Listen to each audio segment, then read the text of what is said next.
नमस्कार मु पूजा स्वागत कर मो चैनल आज चलते गोटे बढ़िया इजी सैंडविच रेसिपी देखा तापाई मुझे 4टा सिझा अंडा को नहीं ताकू कंटा चामच साहाय्य एमती भांगी भांगी नबा जमती मु वीडियो रे देखा अंडाटा आमर भल भाव में गुंड है आम ए हाफ टी स्पून गोलमरीच गुंड पकाइबा, half teaspoon chili flakes, half teaspoon oregano पकाइबा आउ ता संगरे 4 टेबल स्पून मेयोनीज पकाइबा।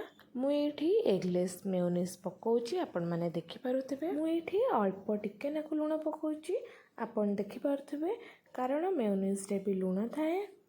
आउ एठी आमे सब किछि को भल भाव में मिक्स करनबा जमती कि अंडा मेयोनीज आउ जहाँ भी पकईचे भल भाव में सबुजाक जमती मिसीज। ये देखो भल भाव में सबुजाक मिसिकी गोटे बढ़िया क्रीमी स्टफिंग आमर रेडी हो गलानी सैंडविच एबे आमे किछिटा ब्रेड नबा आउ तार साइड रे जो ब्राउन पार्ट गुराक अच्छे से गुराक आम एमती काटी नबा। पूरा फ्रेश ब्रेड यहाँ क्या व्यवहार करेंगे ताहले ही यही सैंडविचटा बहुत ही बढ़िया लगी था। एबे आमे अंडार जो मिक्सचरटा बनईथिले सेटा ब्रेड रो गोटे साइड रे भल भाव में लगे ता ऊपर एमती आ गोटे ब्रेड थोइके सैंडविच रेडी करबा। एई भलिया सब जाक सैंडविच आमे रेडी करनबा।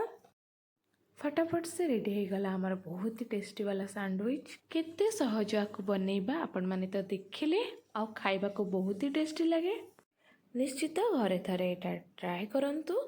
आउ रेसिपीटी जदि आपण मानक भल लगी थाए लाइक शेयर कमेंट करने को जम्मा भी भूलिबेनी। कमेंट सेक्शन में निजर फीडबैक देबे। रहिली नमस्कार बाय।